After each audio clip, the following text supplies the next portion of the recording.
देखिए अब हमें पढ़ना है लेबर टर्नओवर रेशियो डिस्कस करने वाले हैं। देखो लेबर टर्नओवर, ये टर्नओवर का मतलब आपने सीखा था 11th में भी सीखा, 12th में थोड़ा डिस्कस किया। क्या सीखा था टर्नओवर मतलब क्या है? सेल्स। आपने इतना पढ़ा था।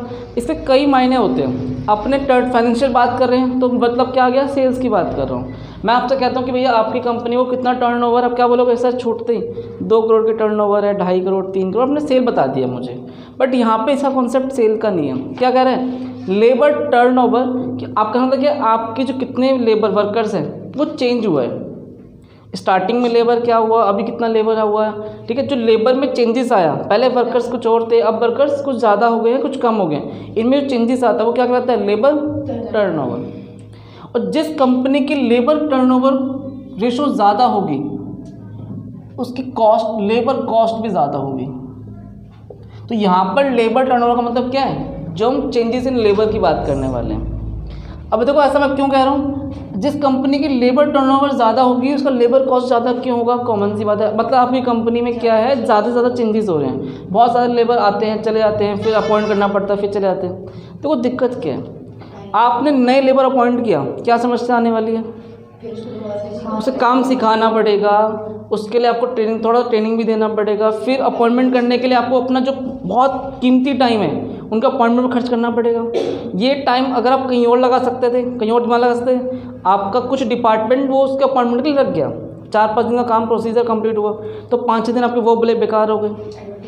एडवर्टीजमेंट करनी पड़ेगी, बिल्कुल सही है। आपको क्या करना पड़ेगा? अखबार में इश्तिहार देना पड़ेगा कि भैया कई वर्कर्स आए जिसको ज़रूरत है काम की, वो ज़रूरत के अकॉर्डिंग काम कर सकता है, वेजेस देना पड़ेगा। कहीं ना कहीं आपकी मार्केट में वैल्यू भी ख़राब हो जाएगी, क्योंकि टाइम तक काम बनेगा नहीं। आपके पास जो ऑर्डर आया हुआ है वो टाइम से पूरा नहीं होगा तो क्या होगा? मार्केट में वैल्यू ख़राब हो जाएगी। जब मार्केट में वैल्यू ख़राब होगी तो दोबारा ऑर्डर मिलेगा? नहीं मिलेगा। तो अपने क्या देगा कि सर मार्केट में वैल्यू भी पे इफेक्ट पड़ रहा है। लेबर को अपॉइंट करने के लिए एडवर्टाइजमेंट देना पड़ता है, उस पर भी कैसा खर्च होना पड़ रहा है। आपने कहा बोला अपना बहुत कीमती टाइम उस पर खर्च किया, उसके लिए भी हमें लेबर कॉस्ट बियर करनी पड़ी। अपॉइंटमेंट के लिए आपने कुछ डिपार्टमेंट बना रखा है, उसको भी दे रखा भी पैसा कि आप लो लेबर को अपॉइंट करो, फिर उन्हें काम सिखाओ, ट्रेनिंग दो। तो बहुत झमेले हैं, बहुत खर्चे हैं। तो जिस कंपनी की लेबर टर्नओवर रेशो बहुत ज़्यादा होती है तो क्या है, वो कंपनी का लेबर कॉस्ट काफ़ी ज़्यादा होता है। हमें ये चाहना है कम से कम लेबर हमारी कंपनी से लेबर जाए और कम से कम ही अपॉइंटमेंट करना पड़े, बहुत कम लोग छोड़ के जाएं। क्यों ऐसा होता है? क्योंकि जितने मैक्सिमम टाइम तक लंबे काम तक करोगे उतना अच्छा प्रोडक्शन होगा, कॉन्फिडेंस आ जाता है और प्रोडक्शन बहुत अच्छे से हो पाएगा, और हमारा जो बाकी खर्चा है वो बंद हो जाएगा। हमें एडवर्टाइजमेंट देने की ज़रूरत नहीं पड़ेगी बार बार, बहुत अच्छी बात है। हमें प्रीसियस टाइम, जो कीमती टाइम उस पर खर्च करते हैं वो नहीं खर्च करना पड़ेगा। हमारा जो डिपार्टमेंट है, HR डिपार्टमेंट है, उन पर भी ज़्यादा इन्वेस्टमेंट करने की ज़रूरत नहीं पड़ेगी, काम रोकना नहीं पड़ेगा, हमारा टारगेट टाइम से पूरा हो जाएगा। पूरी बात समझ में आई अच्छे से? तो आपने एक चीज़ देखी कि सर जिसका लेबर टर्नओवर रेशो ज़्यादा होगा उसका लेबर कॉस्ट भी ज़्यादा ही होने वाला है, कोई डाउट यहाँ तक नहीं। और जिसका लेबर कॉस्ट टर्नओवर कम होने वाला है उसका लेबर कॉस्ट भी कम हो जाएगा। कॉमन सी बात है, कम से कम लोग छोड़ के जा रहे हैं, चेंजेस लेबर हो रहे हैं। तो यहाँ पर आपको 3 बातों पर ध्यान देना है। एक सेपरेशन मेथड, कुछ मेथड पढ़ना है, कुछ फॉर्मूले हैं आपको याद करने हैं, और एक पढ़ना है आपको अभी replacement.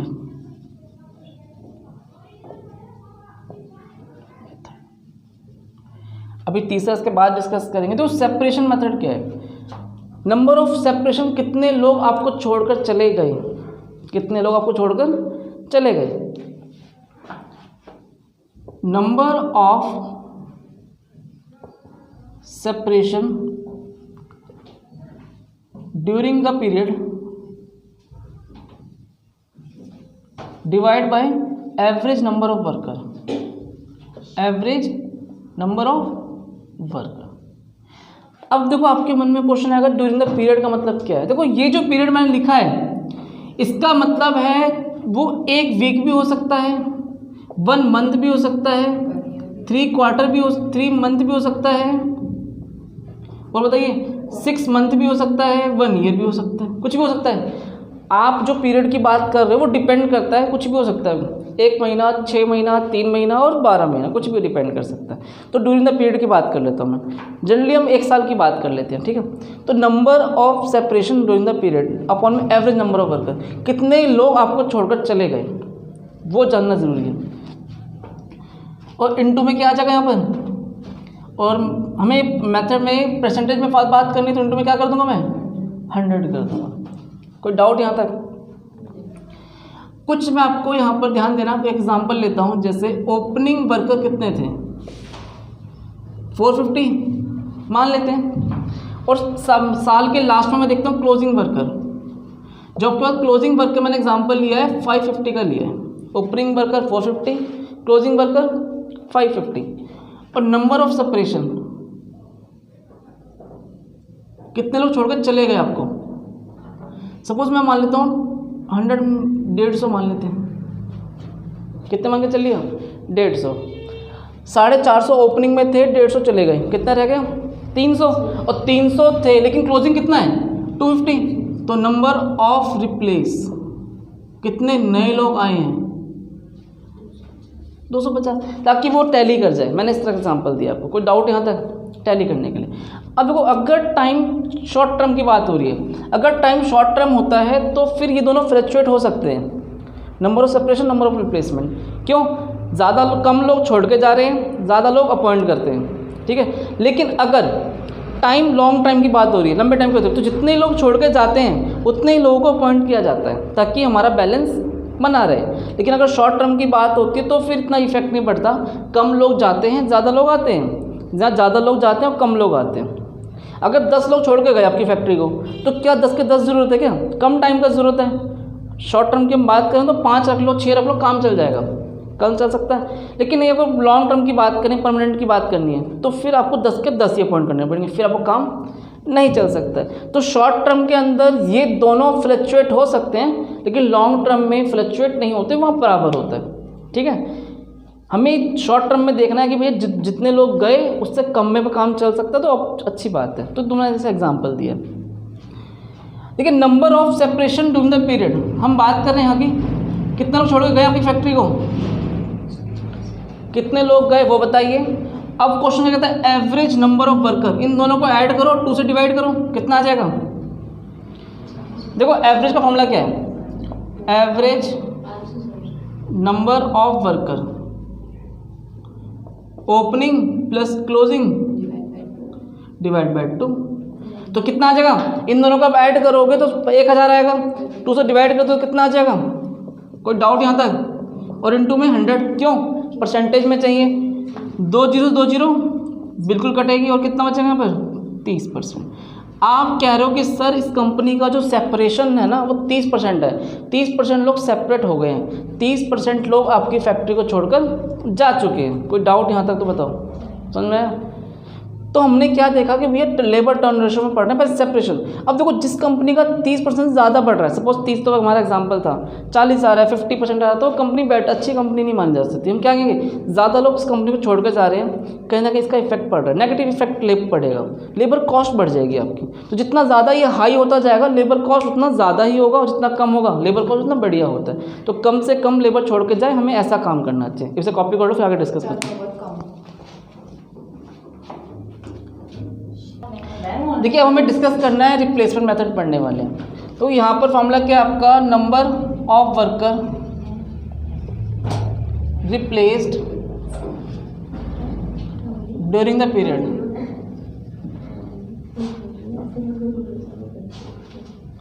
Divide by average number of worker.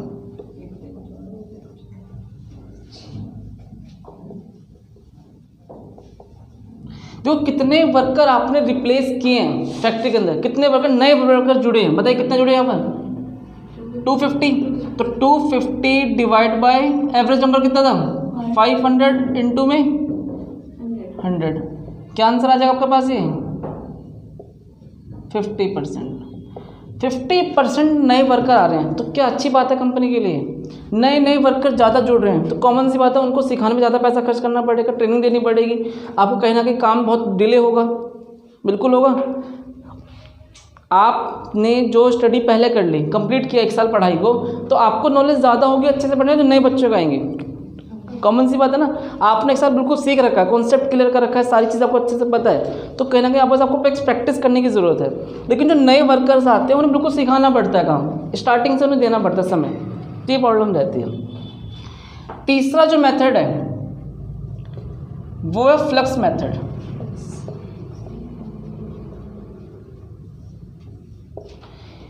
देखिए फ्लक्स मेथड में दो फॉर्मूले हैं और दोनों के ही आंसर अलग अलग आने वाले हैं, ठीक है। ये बिल्कुल दो मेथड है, दोनों के फॉर्मूले अलग अलग आने वाले हैं।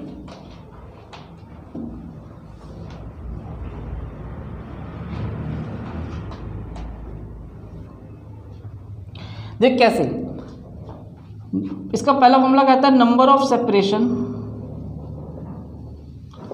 Plus number of replacement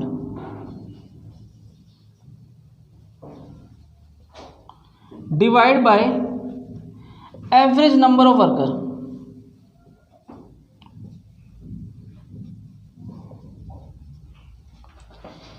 into 100।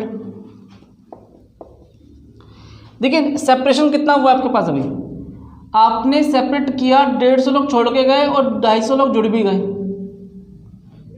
तो वो फ्लक्स मतलब क्या कहता है, तो कितना जगह नीचे, और नीचे तो 500 ही आने वाले हैं। ये ऐड करो कितना जगह, 400 डिवाइड बाय 5 80।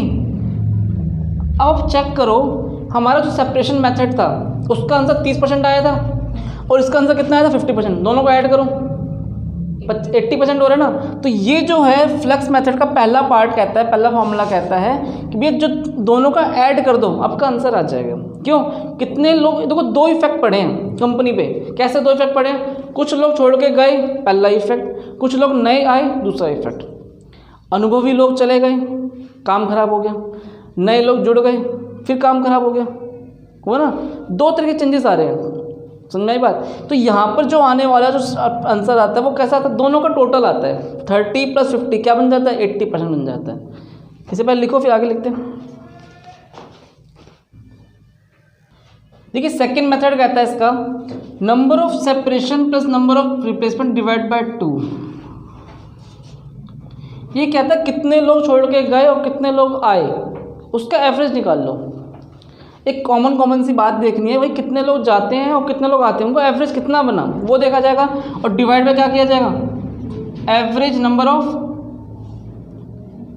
वर्कर और इनटू में 100। अब आप देखो ध्यान से, कितने लोग छोड़ के गए थे कंपनी, 150 प्लस 250 कितना हो जाएगा 400 डिवाइड बाय 2 और एवरेज कितना आया था 500। तो ये कट के ऊपर 200 आ जाएगा डिवाइड बाय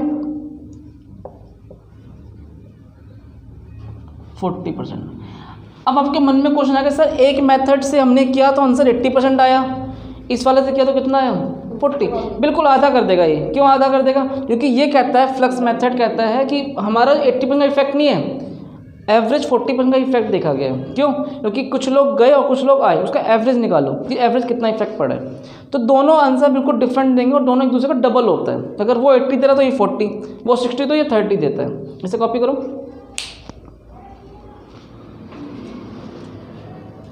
देखिए अब आपको डिस्कस करना है equivalent labour annual turnover.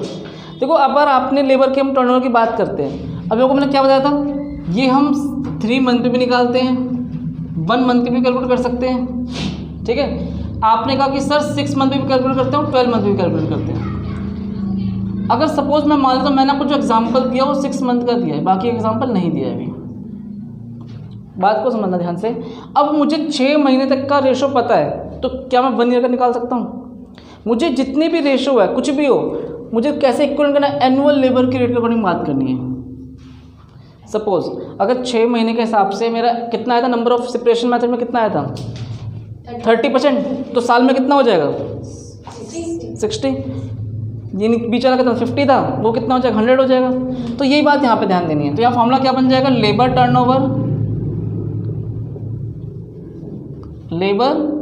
Turnover divide by period into में 12। सपोज आपने कहा कि सर पहला 30 था और डिवाइड बाय कितना 6 मंथ की बात करी थी, इनटू में 12 कर दो, कितना आंसर आ जाएगा